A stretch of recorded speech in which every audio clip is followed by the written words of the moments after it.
Hello and welcome to my Jeans Paper Jewels channel. I'm sharing this little Mayday basket that I made the other day. It just takes a 6x6 piece of cardstock and a 3/4 by 8 for the handle. And I thought I'd share it to show you how to make a little basket for any occasion. I decided I needed 2 more as little Mother's Day gifts. This May Day basket, I put some little butterfly bush seeds in, appropriate for the day. The little butterfly and the sentiment, I used the Olive Flutter stamp set and punched out the butterflies with the coordinating punch. It punches out 3 at once. The little bloom, the little flower on the basket is from the Scalloped Blooms die set. So I made 2 more and I'll show you how to make these little beauties. The Celebrate sentiment on both of these little baskets comes from the Banner Sayings bundle. It punches out 3 banners at once. I've used 2 of them here.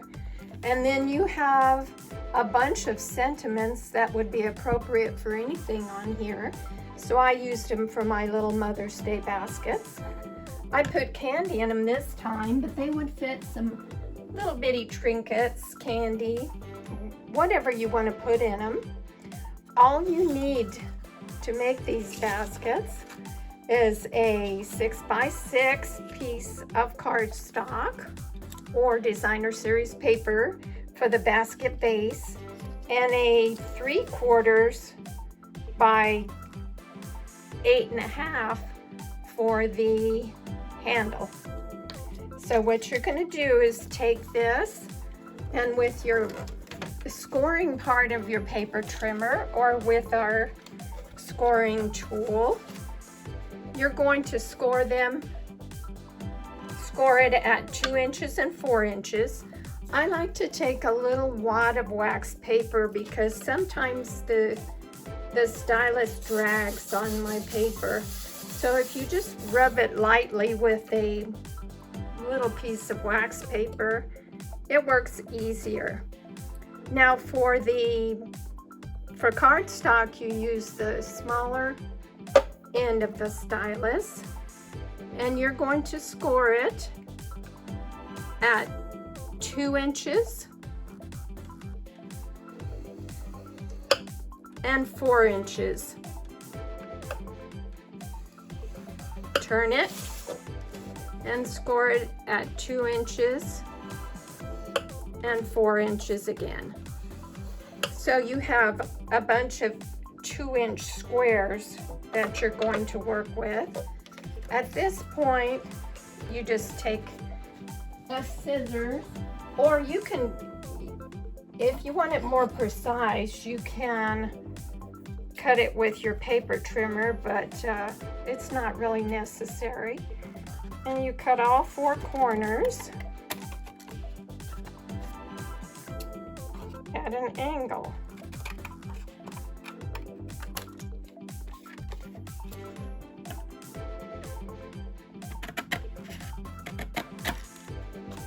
Now, if you want it straighter, like I said, go ahead and use a paper trimmer, but you're not going to really be able to tell once you put the basket together.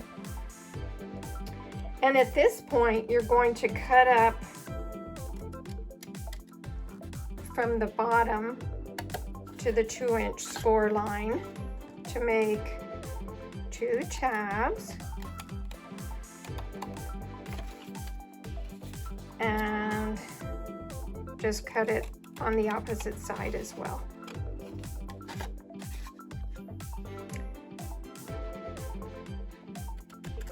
Then all you have to do is take the 2 tabs that you've just cut and trim them down to about 3/4 of an inch. Again, you can cut this with your paper trimmer if you'd like. Just get the other little wings out of the way and trim that part down to 3/4 of an inch. If you want to be more precise on this opposite side, use the part that you've just cut off to measure. But again, that's on the inside, so it really isn't going to show.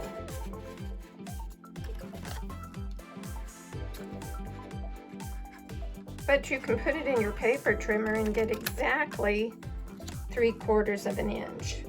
So then you have a piece that looks like this. You can assemble the little baskets either with glue or with tear and tape. Either one. Glue takes a little bit more drying time, so burnish it with your bone folder. And then you're just going to put some tear and tape or glue on the inside points.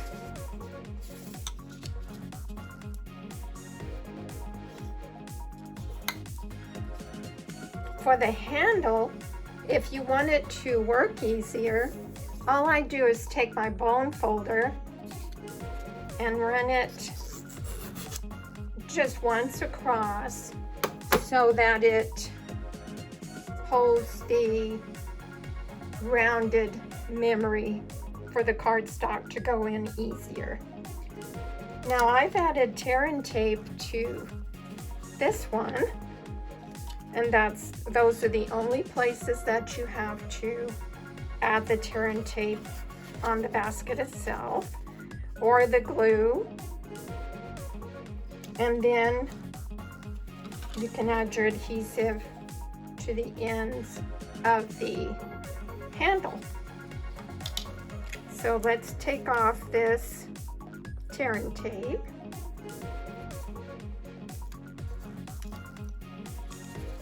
And you just assemble one side and then the other. I should get my take your pick tool to make that easier.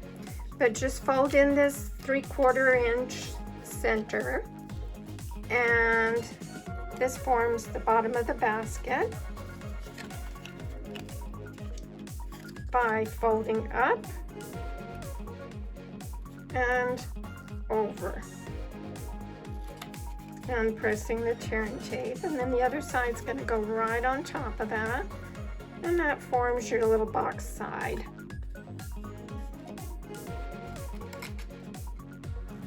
So then you do the same thing on the other side.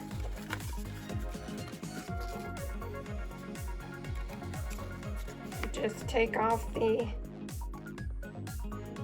liners of your tear and tape. These are being a little bit stubborn, but here they come.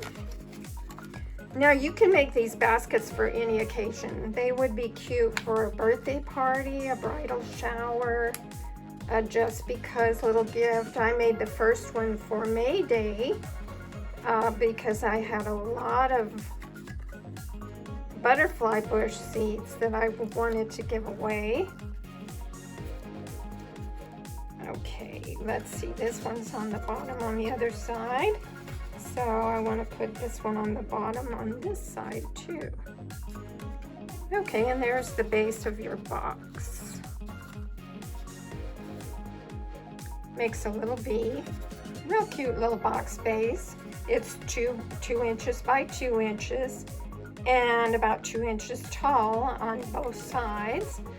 So now you just take the tear and tape off your handle or put glue on your handle. And I think I'm going to use the glue for this one because you're going to put the glue on the inside. And if you can see, there's where that 3/4 inch place is, you can just tuck it down in there. Tuck it down in where that flap is for the box handle. Then since you're using glue, hold it for a second.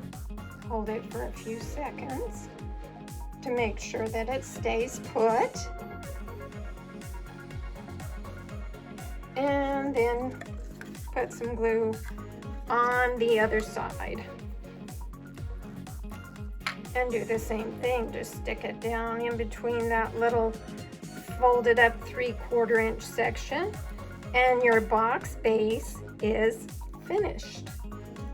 So just tuck it down in there between the sides that are folded up and the box base, and just hold it to make sure the glue holds. And then decorate it till your heart's desired. You can put anything on these boxes. I thought these little blossoms from the Scallop Blooms die cuts were really cute. And of course you can find any sentiment you need for anything with the Banner Sayings dies. But these are quick and cute. Doesn't take many supplies at all to make these sweet, cute little boxes. How about surprising someone for Mother's Day and let them know that you're ready to celebrate them? Or just give it to somebody just because that's what paper crafting is all about. It's sharing our love for paper crafting and what we make with others. So I hope you've enjoyed this little Mother's Day basket, and I thank you for joining me today. Take care. Bye.